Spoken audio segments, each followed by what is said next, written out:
So, I wanted to concentrate on episode 18 in terms of the long drive that Cooper takes with Carrie Page, who he believes is Laura Palmer. In many different ways, Carrie Page could be Laura Palmer trying to escape from herself in a dream world which she shares with Cooper. I think there are remnants of Cooper's idea of what's going on in this dream state. For example, Judy, who we know is a maleficent creature who will not be denied her sacrificial lamb of Laura Palmer.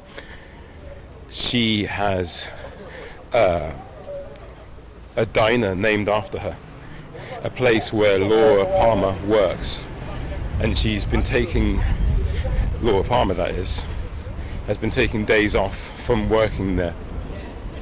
In some way, that could be representative of the fact that she's trying to get away from what Judy is. Again, these are all subjective objections, or observations even, of what is actually going on in the show. The body that's in Carrie Page's or Laura Palmer's home has got a bullet hole in the head. I think Bob, or Evil Cooper, was shot in the head. And thus that is a remnant from Cooper's understanding of what's going on. The fact that Cooper wakes up in a completely different hotel to the one that he went into with Diane. Who knows what happens when you fall asleep in these strange realities. He may have fallen asleep in one reality and woken up into another. The idea of putting guns into the oil that's bubbling could be a way of Cooper trying to anchor himself in this dream world. Such is the technique of someone who is trying to lucid dream.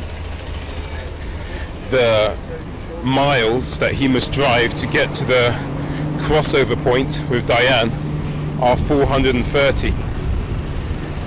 When he finally gets to that crossover point, he and Diane have a conversation which alludes to the idea that they've been talking about what they have to do off camera.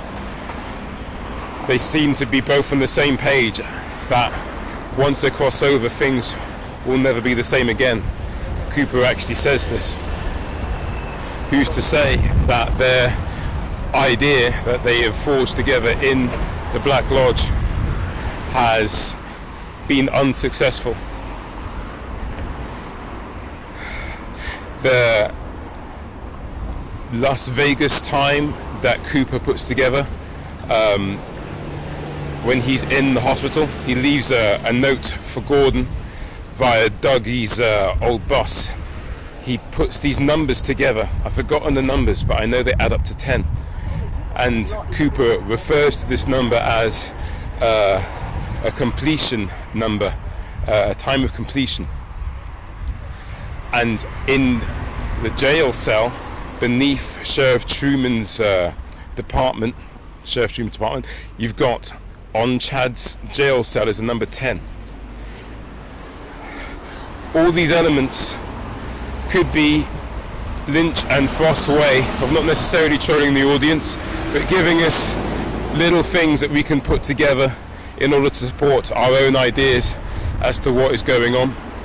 Maybe there is enough connections between all these different, seemingly disparate clues to create your own story. There is no one story which we can all agree upon to be the story. Some of them may help each other out, some of them may nullify the other. The whole point is to have fun discussing the show and our power within our own lives to reach conclusions which will help a smaller or bigger goal. For example, Leland charges Cooper with the task of finding Laura Palmer. This could be Cooper's idea of the hero played back to him, because even though he is very much aware of Judy's existence via Briggs, and that there might be a bigger game to play. He is centered on being the hero, being Orpheus, leading Persephone out of the underworld. I've just been to the pub to watch Twin Peaks, the last 2 episodes of season 3, with others who've just watched it, and like them, when they had finished watching it, I remember how I felt. They were mostly stunned. There was quite a lot to take in. They wanted to know what had happened to Audrey. They wanted to know what had happened to other characters that have been given a certain prominence in the show. There was a sense of feeling cheated, but there was also a sense of being overwhelmed. These are their words. I think ultimately, and I tried to suggest this, though it may have been too soon, the trick is to not see it as this big contraption which makes sense of itself, and there's one way of making sense of all of it. That way lies madness. There will be more videos. As I said, I will be analysing seasons 1 and 2 with the knowledge of what happens in season 3. You may join me.